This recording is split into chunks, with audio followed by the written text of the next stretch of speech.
Saya cerita sedikit tentang ibadatu hadil ummah. Nanti saya bacakan teksnya. Di antara kebaikan umat ini adalah jalan-jalan itu termasuk ibadah. Makanya sering ada ayat fasiru fil ardi. Jadi supaya sering jalan-jalan. Jadi ini sudah jalan-jalan masih nyari apa? Nafkah. Kadang-kadang ya dapat macam-macam. Yang soleh ya dapat ibadah, yang enggak soleh ya dapat macam-macam. Tapi saya cerita yang soleh lah, yang enggak soleh itu enggak boleh dibicarakan itu ya. Rahasia. Saya ini lama di Jogja, ya tahulah kelakuannya orang-orang yang baik maupun yang setengah baik sampai. Ya semoga yang baik dilipat gandakan pahalanya, yang enggak baik diampuni. Tapi saya cerita sedikit. Di fikih kita, di kajian-kajian fikih kita memang ada istilah ini harus didengar karena ini ngaji dan sama status kita sama. Al-wasiyah ila ta'ah ya ta'ah, terus al-wasilah ilal maksiyah ya maksiyah. Jadi kalau kita jadi perangkat taat ya ibadah, kalau jadi perangkat maksiat juga maksiat. Sehingga di ilmu medis maupun di jasa online atau ojek atau apa, misalnya pertanyaannya kita pekerja paket profesional, boleh ndak ngantarkan paket narkoba? Ya jawabannya tentu ndak boleh, karena bukan masalah pekerjaannya, tapi yang diantar adalah sesuatu yang haram. Begitu juga boleh nggak ketika ada lelaki hidung belang tanya tempat mesum, kalau kamu nunjukkan berarti kan ikut berkontribusi. Ya kamu bisa meneruskan gimana hukumnya mengantar gitu misalnya.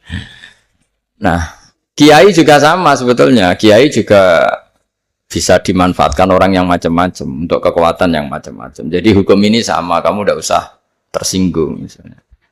Kalau di fikih biasanya disebutkan menjual pedang pada begal juga enggak boleh karena digunakan yang tidak baik. Begitu juga misalnya apapun profesionalitas kita, misalnya paket, kita nganter ke paket yang apa? Paket ganja misalnya. Fikih ini harus kamu ketahui dulu sehingga hukum turunannya, ingat Allah misalnya, ini bisa kena. Kita tidak boleh ingat Allah dalam keadaan maksiat yang enggak diridani Allah. Karena mau tidak mau fikih ini hukum dasar. Sholat pun bisa kena semprit. Misalnya kita sholat karena tugas, bukan karena lillahi ta'ala. Makanya dulu itu ada guyonan Mas Wahyu itu. Ada imam dari masjid besar di negara sebelah. Tidak perlu saya sebutkan negaranya. Itu cerita, imamnya itu digaji 100 juta per bulan. Datang ke Surabaya gitu. Muadzinnya itu digaji 75 juta. Keren. Terus ngerti imam di Indonesia naik ontel, sudah watok naik ontel, nggak ada yang gaji, musolanya jelek, terus ada jepit, ada dia kerasan di musola karena sering dimaki-maki istrinya, sudah. Jadi itikafnya itu ya sambil menghindar, itu bukan. Makanya banyak masjid Indonesia itu banyak yang itikaf, karena di rumah ada betah, sudah diomelin, nggak ada AC-nya. Sekarang masjid banyak AC-nya kan. Kamar mandinya juga gitu, di rumah sama di masjid bagus. Di masjid. Makanya pengurus masjid yang daerah-daerah sini sering cerita ke kita. Kudune ngising ning omah Gus mlayune moro masjid karena itu cerita. Indonesia itu negara yang enggak bener katanya. Imam dan muadzin tidak digaji. Terus dia cerita-cerita kebaikan negaranya dan buruknya negara kita. Lama-lama kiai itu mangkel. Kiai Indonesia itu kan cerdas-cerdas, meskipun jarang yang kaya tapi cerdas-cerdas. Dia muji negara. Lama kalahnya itu dibeginiin sama Kiai Indonesia. Makanya kamu sholat terus ya, takut potong gaji. Artinya kalau dia jadi imam karena digaji, efeknya adalah dia kalau bolos tuh takut nanti kan dipotong gaji. Lama-lama kalau sering bolos di PHK gitu. Artinya luar biasa Indonesia, imam tuh tidak ada yang gaji tapi semuanya sholat istiqomah. Berarti kita ini top, datang ke masjid jadi imam tanpa ada yang gaji. Top mana? Top Indonesia. Semenjak itu si imam ini tidak pernah cerita kebaikan negaranya karena gaji imam. Indonesia dalam bernegara selalu begitu. Ketika kita tidak punya solusi transportasi, ada saja pihak-pihak swasta atau investor yang ingin menanamkan modal di investasi Grab dan sebagainya. Tapi saya tetap sebagai kiai mengingatkan status hukum fikihnya. Kenapa saya harus cerita itu? Karena fikih ini harus selesai dulu. Saya ulang lagi, fikih ini harus selesai dulu. Misalnya nganterin orang yang mau transaksi narkoba atau transaksi maksiat, atau tapi yang yakin. Kalau tidak yakin memang tidak haram. Tapi kalau yakin itu memang kamu tahu benar-benar iyalah kira-kira gitu. Supaya taat itu ada di semua kehidupan. Sehingga nanti Indonesia kalau semuanya begini kan, yang cari sarana maksiat itu bahkan sekedar transportasi aja susah karena semuanya tidak mau misalnya. Paket juga gitu, yang mau mengedarkan narkoba kesulitan karena semua yang jasa paket tidak mau gitu. Begitu seterusnya, sehingga negara ini kita bantu bahwa awal ketidakbaikan di semua negara itu pasti karena maksiat. Maksiat itu mengganggu. Orang geger sama istri ya karena maksiat. Terus banyak kecelakaan itu rata-rata kata Pak Polisi juga karena maksiat. Jadi orang overdosis atau dalam keadaan mabuk nyupir. Terbesar kecelakaan itu jarang karena ngantuk. Terbesar masih karena pengaruh apa? Narkoba. Pembunuhan juga sama. Orang Indonesia itu mudah sekali memaafkan temannya, tetangganya. Tapi kalau sudah efek dari narkoba, bunuh itu jadi mudah itu jadi. Nah, Anda juga harus fair, jangan.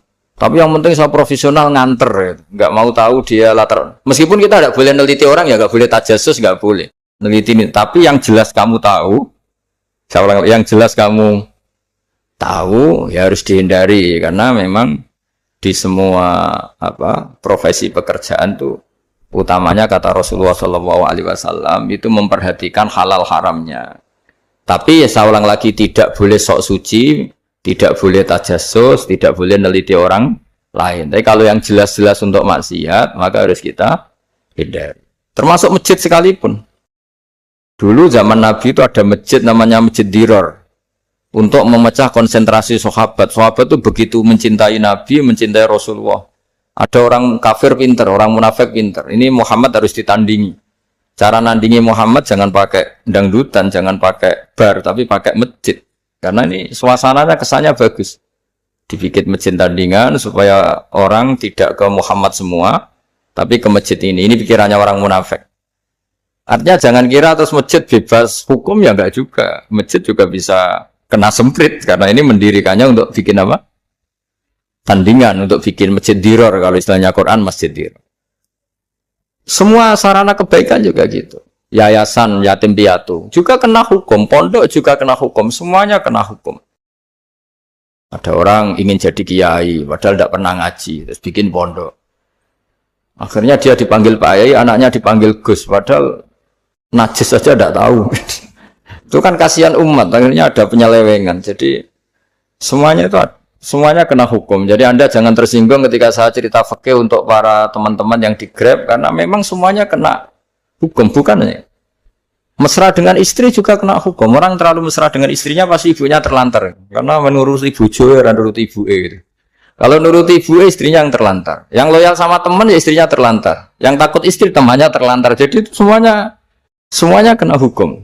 Tanpa terkecuali. Nah, saya cerita sedikit tentang sholat karena orang-orang Grab ini banyak yang sholat, kemudian harus cepat-cepat. Dulu ketika sahabat punya imam yang lama sekali kalau sholat, sehingga si sahabat yang satu yang petani ini mufarokoh itu memisahkan diri, kemudian imamnya diselip. Itu boleh memang dalam fikih. Kamu niat mufarokoh dulu. Mufarokoh itu niat bahwa kamu memutus hubungan dengan imam, kemudian meneruskan sholat sendiri. Singkat cerita dua orang ini berdebat, Mu'ad sama Ar-Ra'i yang penggembala ini. Kamu munafik, sholat kok meninggalkan imam. Terus yang satu bilang kamu keterlaluan, sholatnya lama sekali. Singkat cerita dua orang ini lapor ke Rasulullah SAW. Uniknya Nabi itu membenarkan yang petani tadi. Kamu Mu'ad jadi masalah. Agama ini tidak boleh jadi problem. Kalau kamu ngimami orang jangan lama-lama. Di situ ada ibu-ibu yang ditunggui anaknya yang sedang menyusu, banyak petani yang nunggu macam-macam. Kayak pegawai POM ya ditunggu shift temannya, pegawai Indomaret juga gitu, apalagi Grab mungkin ditunggu penumpangnya macam-macam. Sehingga kebaikannya teman-teman yang kerja serabutan begini juga bergantung kebaikan imam tadi. Kalau sholat itu tidak boleh lama-lama. Apalagi wiridan, sholatnya aja nggak boleh lama-lama, apalagi wiridannya. Nah, kadang-kadang orang ngira kebaikan tuh nggak ada sempritnya, ada juga. Sholat tuh ya disemprit sama Nabi. Kalau terlalu lama juga disalahkan karena nanti agama ini menjadi apa?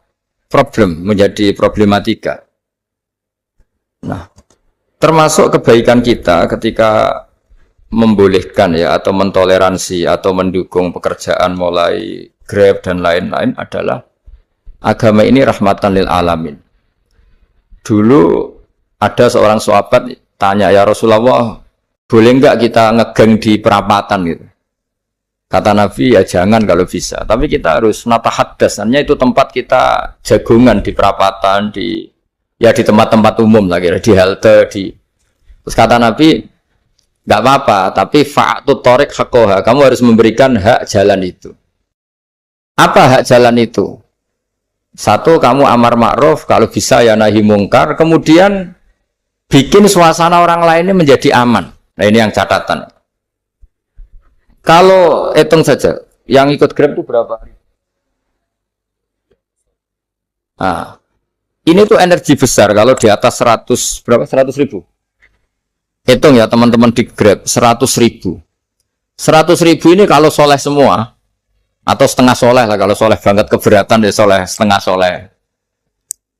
Itu tuh ada, ini sudah saya pikir, ada kebaikan yang menyebar di seluruh Nusantara yang berjumlah 100 ribu. Ini luar biasa.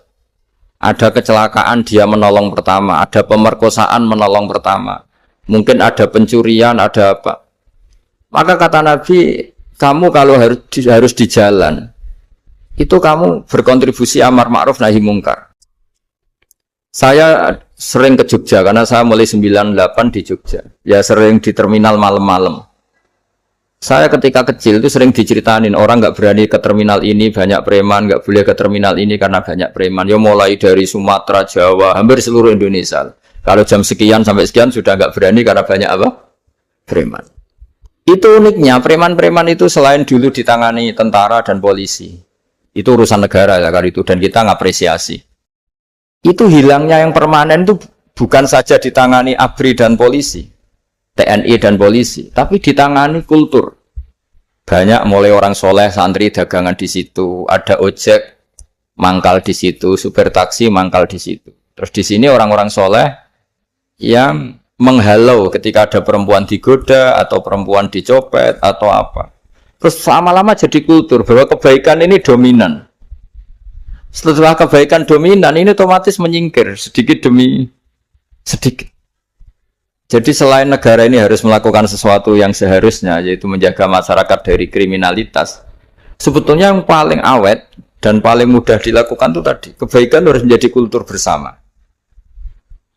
Sehingga kalau terminal kemudian ada mbak-mbak jilbaban yang dagang, terus pak-paknya soleh, ada musola yang hidup, ojeknya juga gitu, terus supir taksinya. Lalu kebaikan ini menjadi nilai bersama.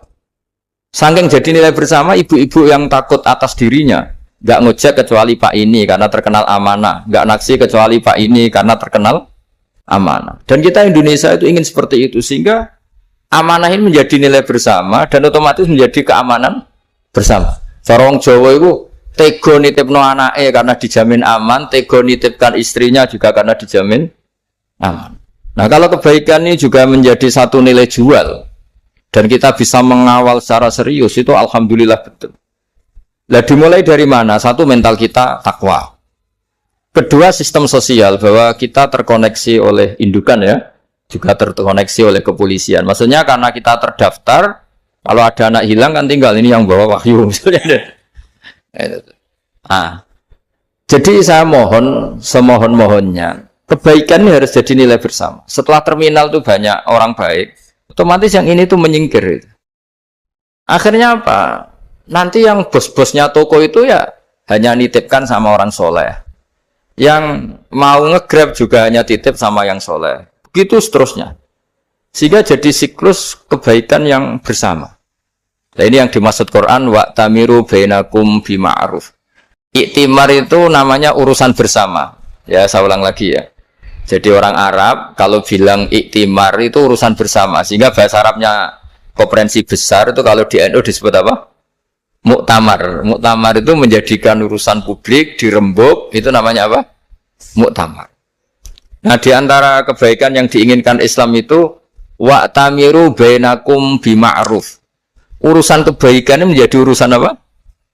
Bersama. Ya saya contoh itu kecil saya itu mesti dikandani sama orang-orang tua. Jangan di terminal ini sampai jam ini. Jangan di perapatan ini ketika sudah jam begini. Tapi barokahnya orang soleh bertebaran di mana-mana itu. Yang tukang Grab ya di mana-mana, yang penjaga toko ya banyak yang soleh, yang ngojek, yang macam. Sehingga di terminal itu nyari tempat sholat ya gampang, cari tempat duduk ya gampang, nyari orang amanah ya gampang. Bahkan lama-lama yang nggak amanah ini nggak laku. Dan ini yang kita inginkan. Dan ketika nggak laku, akhirnya dia kalau ingin laku harus amanah. Atau ingin laku harus tobat. Nah, agama ini urusan bersama. Sehingga Allah mengistilahkan wa tamiru bainakum bima'ruf. Jadikan kebaikan ini urusan bersama. Sehingga karena ini urusan bersama, ketika kita jadi kiai juga harus, kalau misalnya tadi ada Gojek kok makmum, atau Grab kok makmum, atau supir bis kok makmum, kiainya harus cepat sholatnya. Jangan baca surat Baqarah. Nanti domel-domelin penumpangnya. Begitu juga ibu-ibu menyempatkan jamaah, waktunya tidak lama, di rumah sudah ditunggu anaknya yang masih menyusu. Makanya Nabi ngendikan idza amma ahadukum as-sholata falyukhaffif. Kalau kamu jadi imam, sholatnya harus relatif cepat. Fa inna fihim ad-dhaif badal hajat. Di antara makmum itu yang banyak punya urusan. Selain ada yang lemah, ada yang punya banyak urusan. Nah, terus ketiga, masalah kekayaan hati. Kekayaan hati ini penting sekali karena rata-rata teman di Grab itu kan miskin lah. Tapi jangan miskin sampai miskin hati itu. Bahwa kamu nyari nafkah itu sudah ibadah, berkelana di bumi Allah juga ibadah, menyaksikan macam-macamnya orang itu juga ibadah. Bahkan menambah khazanah ilmu. Di antara warisan ilmu yang kita dapatkan dari Rasulullah SAW, misalnya kamu jalan-jalan, punya kaki dua, punya tangan dua. Gara-gara jalan-jalan sering ngerti orang yang buntung. Alhamdulillah meskipun saya hanya Grab, masih punya kaki terus ketemu orang buta ya gitu. Alhamdulillah ladzi afani mimma btalaka bih. Alhamdulillah saya terselamatkan dari seperti itu. Sehingga melihat orang maksiat juga gitu. Saya meskipun gini terselamatkan dari tempat maksiat, sehingga hidup itu tidak nelongso gitu. Ada nilai lebih yang kita punyai. Jadi di antara kebaikan Islam adalah orang disuruh ingat sisi nikmat.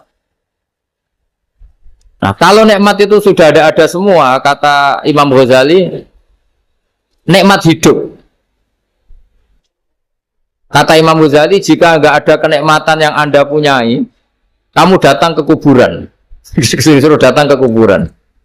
Dan kamu bilang begini, kenikmatan kembali ke dunia adalah kenikmatan yang diinginkan mulai yang mati zaman Nabi Adam sampai kiamat. Jadi kalau Fir'aun yang pernah jadi raja, Namrud, semuanya, bahkan orang-orang soleh sekalipun, kalau kamu tanya keinginan terbaiknya apa?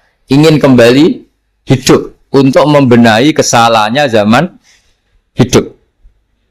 Artinya apa? Kehidupan yang kita miliki sekarang adalah kenikmatan yang dirindukan mulai yang mati zaman Nabi Adam sampai kiamat. Maknanya apa? Kita punya kenikmatan yang luar biasa karena kenikmatan yang dirindukan oleh orang yang sudah mati mulai dulu sampai sekarang. Apapun masalah hidup Anda ini punya kenikmatan yang enggak tertandingi, yaitu namanya hidup. Barokahnya hidup itu kita bisa tobat. Setidaknya ingin tobat. Kalau enggak bisa tobat, ingin tobat. Makanya di Indonesia itu banyak nyuwun sewu, banyak maling yang anaknya itu soleh karena kalau ngandani anaknya tetap gini, wes le bapak tok sing nglakoni kowe aja. Bapak tok yang alami ini kamu jangan. Banyak di Indonesia orang nggak bisa baca Quran, anaknya hafid. Karena setiap bodoh itu tidak diwariskan. Wes le bapak tok sing bodoh kowe aja bodoh. Mungkin teman-teman di Grab juga gitu, bapak tok cong sing nasi pengen iku ojo. Jadi kebaikan begini itu akan terus-menerus diwariskan. Sehingga banyak orang nggak tamat SD anaknya dosen, nggak tamat SMP anaknya dekan. Karena setiap dari kita itu cita-cita kebaikannya menurun ke anak cucunya, keburukannya berhenti di dia. Cara wong Jawa itu bapak tok sing nglakoni. Nah, di sini saya jelaskan tentang kekayaan rohani. Jadi saya mohon ketika Anda jalan-jalan nganter penumpang itu harus sering muji Allah Subhanahu wa taala. Ya, saya bacakan ayatnya at-taibunal abidunal hamidun. Orang baik itu yang tobat, yang ahli ibadah. Di antara definisinya itu as-saihun, yang sering jalan-jalan. Siaka itu jalan-jalan. Jadi orang paling bejo sak dunia itu sampai harus jalan-jalan ibadah dapat uang. Tapi syaratnya ibadah. Sekali tidak ibadah dapatnya masalah kan? Sering gojekkan orang cantik terus ingat istrinya tidak cantik. Sering gojekkan orang yang sopan, yang santun terus ingat andekan ini istri saya di rumah rewel kan. Jadi kalau kamu tidak taat itu adanya penyesalan. Di lampu merah ada orang naik Ferrari, naik Alphard, sementara kamu di rumah hanya mobil butut, kadang malah tidak punya mobil. Jadi kekayaan rohani itu dimulai dari mana? Dimulai dari taat. Cara berpikir itu taat, bukan maksiat. Sekali Anda cara berpikir maksiat, maka adanya hanya penyesalan. Semakin pengalaman di luar, semakin penyesalan. Karena di luar sana banyak orang yang dapat nikmat yang lebih dari Anda. Tapi sekali Anda taat, kamu akan mensyukuri apa yang Anda miliki dan tidak pernah ingin sama yang dimiliki orang lain. Sehingga orang-orang yang sering pergi, itu sama Allah dipuji. Jadi tidak ada nabi kecuali di antara ibadahnya itu jalan-jalan. Fasiru fil ardi. Sehingga semua nabi itu mesti pernah melakukan perjalanan internasional. Rasulullah Muhammad SAW pernah jalan-jalan sampai ke Syam. Padahal beliau orang Mekah. Nabi Ibrahim yang orang Syam pernah perjalanan sampai ke Mekah. Karena di antara kearifan itu ya dimulai dari apa? Jalan-jalan tadi. Kamu ngerti orang yang macam-macam. Makanya di antara kebaikan umatku, kata Nabi itu siyaha fil ard. Sering berkelana. Tapi tentu untuk mengambil pelajaran. At-taibunal abidunal hamidunas saifun. Nah, agama mensupport itu. Sehingga kata Nabi, jika ada orang kok sholat qobliyah, ba'diyah, semuanya di masjid. Sama Nabi ditegur. La taj'alu buyutakum kuburan. Rumah kamu jangan jadikan kuburan, harus dapat jatah apa? Sholat. Kata ulama, kalau ada orang sering sholat di satu titik, itu ditegur. Kamu harus ganti titik yang lain, supaya saksi bahwa kamu di bumi sholat itu banyak. Jadi kita ya punya nilai positif juga tentang apa? Karena kita sering siyaha, kalau bahasa Arabnya itu sering keluyuran, saksi kita kebaikan juga banyak. Tapi pesan saya paling pokok tadi ya, jadikan komunitas kebaikan itu punya nilai jual. Syukur-syukur fid dunya hasanah wa fil akhirati hasanah. Ya kita bersyukurlah di Indonesia itu. Saya masih ingat kecil saya itu ya sekitar saya umur 15-14 tahun. Setiap mau pergi itu pesannya orang-orang yang sering pergi itu jangan masuk terminal jam ini di perapatan ini, karena yang namanya preman itu dulu dominan. Sekarang sampai jam 2 ada orang pakai jilbab, kadang orang pakai peci, yang nggak pakai peci pun ke musola terus. Yes, pokoknya kebaikan itu jadi komunitas dan jadi nilai jual. Bahkan tadi misalnya ibu-ibu yang pergi malam itu kan mesti ada orang-orang yang jadi langganannya karena terkenal apa? Amanah. Yang dititipi anak juga pilih orang yang terkenal apa? Amanah. Nah, nilai amanah ini harus kita jaga terus supaya kamu ya bisa bekerja, orang lain juga nyaman karena amanah tadi. Allah juga senang karena amanah itu perintahnya Allah Subhanahu wa ta'ala. Dan Indonesia harus menuju ke sana. Pemimpin juga harus gitu. Pemimpin bawaannya amanah, bawaannya apa? Yang memilih dia juga senang karena nggak malu lah. Tapi kalau kita milih, ternyata kita pilih tahu-tahu ditangkap KPK, kan ya malu gitu. Dulu kita kampanye mati-matian, ternyata dia ditangkap KPK. Tapi kalau dia amanah kan ya senang.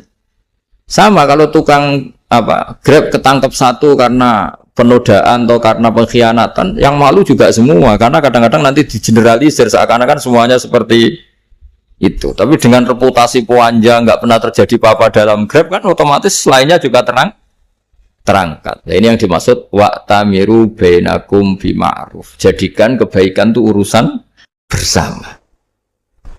Makanya andekan negara itu sudah mengoptimalkan polisi, TNI untuk meringkus preman, oke itu baik. Tapi ya lebih awet lagi kalau itu ditopang apa? Masyarakat. Karena yang nggak amanah terkucilkan, terus akhirnya Grabnya nggak laku, akhirnya dia dipecat, akhirnya kan yang maksiat hilang, yang kriminal hilang, yang ada hanya Grab-Grab yang baik. Begitu juga di dunia apapun. Itu yang dimaksud wa'tamiru bainakum bima'ruf. Jadikan kebaikan ini urusan apa? Bersama. Nah karena kita baik, otomatis jadi teladan yang baik bagi anak kita, istri kita, tetangga kita. Dan karena kita baik, maka terhormat. Sehingga orang melihat Grab itu simpatik, respect, karena reputasinya baik. Nah karena orang respect, tidak dicibir. Barokahnya tidak dicibir, tidak mangkel.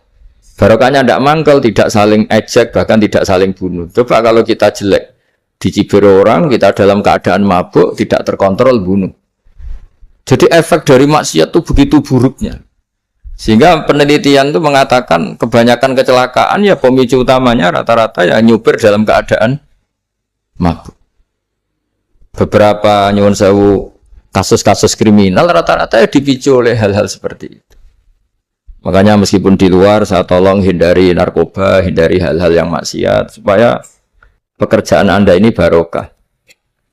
Kemudian yang terakhir saya beri ijazah tentang Al-Fatihah ya, karena ini surat yang populer. Kalau saya ijazahi Quran 30 juz pasti sampean nggak hafal. Atau ijazah surat Baqarah. Kalau mau Baqarah mau. Ijazahi surat Baqarah mau 2 juz setengah. Mau Mas Asep? Ya Fatihah aja yang gampang ya. Nah, aduh. Ya kulhu Fatihah ini paket ringan ini. Tapi pahalanya apa? Besar. Ini beda ya, artinya selama ini mungkin Anda baca tapi monoton ya. Tapi ini saya bacakan teks aslinya tentang istilahnya itu mazaya itu kelebihannya Fatihah. Saya baca Arabnya dulu, nanti ini terakhir ini ijazah. Tadi kan saran-saran umum tentang sosial. Ya, pokoknya jadikan kebaikan itu punya nilai sosial yang baik lah. Jadi nanti orang yang nggak amanah nggak laku, ya calon bupati, gubernur, presiden yang nggak amanah juga nggak laku. Begitu juga kiai yang tidak amanah juga nggak laku, suami yang nggak amanah juga nggak laku, istri yang nggak amanah juga. Sehingga kebaikan ini jadi nilai sosial yang dalam tanda kutip sudah keniscayaan ya. Yang diinginkan Allah itu seperti itu, bukan kebaikan yang dipaksakan karena kekuatan negara. Maksudnya kalau bisa kebaikan itu tidak usah dipaksakan. Memang sudah satu kebutuhan. Tak cerita-cerita di negara maju itu. Bahkan apapun jatuh itu nggak ada yang ngambil apa. Itu. Makanya gambarannya Mekah Medina kan gitu kan. Barang jatuh nggak ada yang berani apa ngambil. Itu saking sudah jadi sistem. Nah, sehingga banyak negara di Eropa itu yang sampai nggak punya tentara, nggak punya polisi karena kebaikan sudah. Nah kita kan masih capek, polisinya aja capek, apalagi masyarakatnya karena ya kebaikan itu belum jadi nilai apa bersama. Nah kita selain ditopang negara, ada polisi, ada tentara itu kita usahakan kebaikan itu jadi nilai apa bersama. Tadi wa'tamiru bainakum bima'ruf. Dan kita punya reputasi yang bagus dalam bab ini. Saya masih ingat kecil saya itu yang jilbaban hanya keluarga kiai. Sekarang rata-rata masyarakat itu jilbaban. Dulu yang sekolah SMP, SMA itu jilbaban kadang dulu malah dilarang ya, harus sama seperti itu seragamnya. Sekarang sudah boleh. Dan nyaman. Lama-lama yang dapat simpatik ya yang pakai pakaian model tertutup seperti itu. Lama-lama gampangane cara wong golek mantu ya golek yang seperti itu daripada yang blodor. Lama-lama jadi nilai bersama. Ya ingin saya seperti itulah. Di terminal juga sama. Orang mau makan cari warung yang kelihatan ada ayat kursinya, pakai jilbab atau paling enggak dia enggak mungkin lah nyuguhkan yang tiren atau yang haram. Kan ada garansi sosial, ada apa? Ada garansi apa? Sosial dengan penampilan yang soleh itu kan masa iya nyuguhkan oplosan babi gitu misalnya itu. Jadi nilai sosial itu harus ya tadi harus benar-benar jadi nilai. Sehingga negara biar gak capek-capek. Polisi juga gak capek kan karena tugasnya corong Jawa mau ngawat-ngawati tok tapi sudah tidak perlu tegang karena kebaikan sudah jadi nilai apa? Bersama. Ya, ingat-ingat ya ayatnya tadi wa tamiru bainakum bima'ruf. Jadi kebaikan itu harus jadi nilai bersama. Iktimar itu menjadi urusan bersama. Makanya kalau kita rapat besar disebut apa? Muktamar. Muktamar itu urusan bersama. Ya tadi imamnya sholat juga menopang Gojek karena nggak lama-lama nopang Grab, nopang Kernet, nopang penjaga Indomaret, penjaga bensin, pom bensin. Lah dia hanya punya waktu 5 menit terus imamnya baca Baqarah kan. Iya imamnya mursyid, mungkin dia tambah lama tambah dapat aplaus dari muhibbinnya, tapi makmumnya dia tambah lama tambah dapat penghormatan dari pecintanya, tapi kitanya wah khusyuk wali kan dia dapat status naik lah, kita yang sudah tidak ikut jadi wali diganggu apa pekerjaan. Kalau ada imam seperti itu sampai mufaroqah saja, niat ya Allah sampai sini saja saya makmum orang itu, silakan orang itu punya urusan sendiri dengan jenengan ya sudah, atau salib saja apa. Itu boleh kalau dalam fikih namanya apa? Mufaroqah. Mufaroqah itu niat. Tapi kamu jangan langsung selonong mufaroqah, niat dulu. Pamit sama Allah bahwa sekarang mau mufaroqah. Ya, tapi ya jadi sholat yang aneh kan, imamnya masih rukuk, kamu terus sujud, terus apa-apa selesai ya. Mungkin dalam pandangan itu orang lain ini maksudnya makmum gimana ini kok begini. Tapi sudahlah Allah Maha tahu. Insya Allah dimaklumi. Ya saya baca tentang Fatihah ya, karena sampean pasti sering baca Fatihah. Supaya apa? Sekaligus jadi jimat lah gitu. Jadi kalau kamu sering di jalan-jalan yang mungkin sepi atau mungkin kan tidak semua teman Grab itu nasibnya bagus yang di Semarang Jogja. Mungkin yang di Kalimantan di Papua kan ada yang 10 kilo gak ketemu rumah, ya kan? Ya lihat di TV-TV itu kan kasihan kan. Udah 10 kilo gak ketemu rumah. Penumpangnya kewekar preman tuh kan, ini makan orang enggak kan udah. Kan ujiannya dua. Kalau penumpangnya cantik itu ya kecoba syahwat, kalau preman takut. Jadi orang itu selalu ujian nih. Sing sedengan itu kan jarang orang. Jadi kalau penumpangnya perempuan cantik ujiannya itu syahwat, kalau preman ujiannya ketakutan.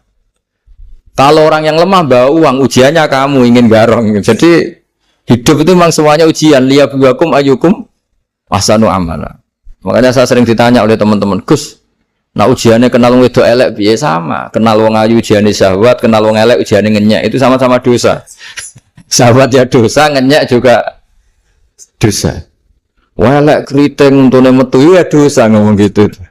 Kadang-kadang orang berpikir enak kancanan wong elek enggak dosa. Kata siapa kancanan wong elek itu ya dosa, karena bawaannya ngenyek.